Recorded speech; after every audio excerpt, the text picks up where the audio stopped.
killed by a piece of anti-aircraft fallback in London. He couldn't keep his nose out of the sky during a bombing. His wife easily remarried on his insurance, but at the Palace Flophouse they kept Gay's bed just as it was, before he went. A little shrine to Gay. No one was permitted to sit on Gay's bed. And Mac told Doc how Whitey number 1 took a job in a war plant in Oakland and broke his leg the second day and spent 3 months in luxury. In his white hospital bed he learned to play rhythm harmonica, an accomplishment he enjoyed all the rest of his life. Then there was the new Whitey, Whitey number 2, and Mac was proud of him, for Whitey number 2 had joined 1st Marines and gone out as a replacement. Someone, not Whitey number 2, said he had won a Bronze Star, but if he had, he'd lost it, so there was no proof. But he never forgave the Marine Corps for taking his prize away from him, a quart jar of ears pickled in brandy.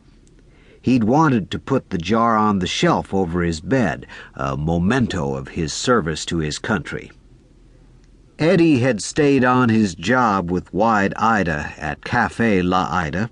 The medical examiner, when he looked at his check sheet and saw what was wrong with Eddie, came to the conclusion that Eddie had been technically dead for 12 years. But Eddie got around just the same, and what with the draft taking everybody away, he very nearly became a permanent bartender for Wide Ida. Out of sentiment, he emptied the whining jug into a series of little kegs, and when each keg was full, he bunged it and buried it. Right now, the Palace is the best endowed flophouse in Monterey County. Down about the middle of the first court of Old Tennis Shoes, Mac told how Dora Flood had died in her sleep, leaving the Bear Flag bereft. Her girls were broken-hearted. They put on a lady drunk that lasted 3 days, stuck a "not open for business" sign on the door, but through the walls you could hear them doing honor to Dora in 3-part harmony: Rock of Ages, Asleep in the Deep, and St. James Infirmary. Those girls really mourned. They mourned like coyotes. The Bear Flag was taken over by Dora's next of kin, an older sister who came down from San Francisco, where for some years she had been running a midnight mission on Howard Street, running it at a profit.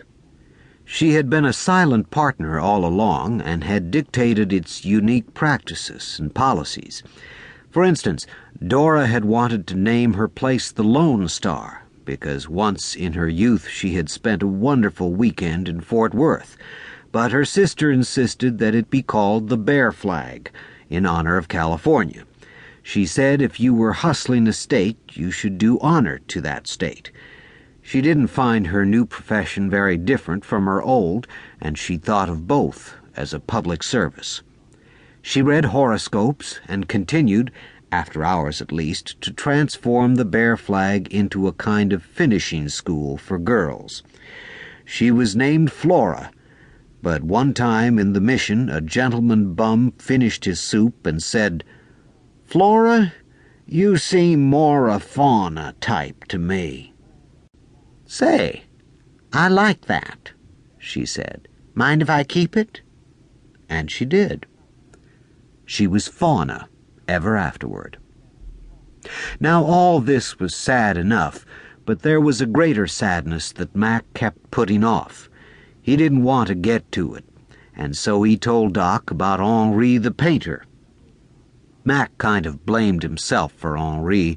Henri had built a boat, a perfect little boat with a nice stateroom, but he'd built it up in the woods because he was afraid of the ocean. His boat sat on concrete blocks, and Henri was happy there. One time, when there wasn't much else to do, Mac and the boys played a trick on him. They were bored. They went down to the sea rocks and chiseled off a sack of barnacles and took them up and glued them on the bottom of Henri's boat with quick-drying cement. Henri was pretty upset, particularly since he couldn't tell anybody about it. Doc could have reassured him, but Doc was in the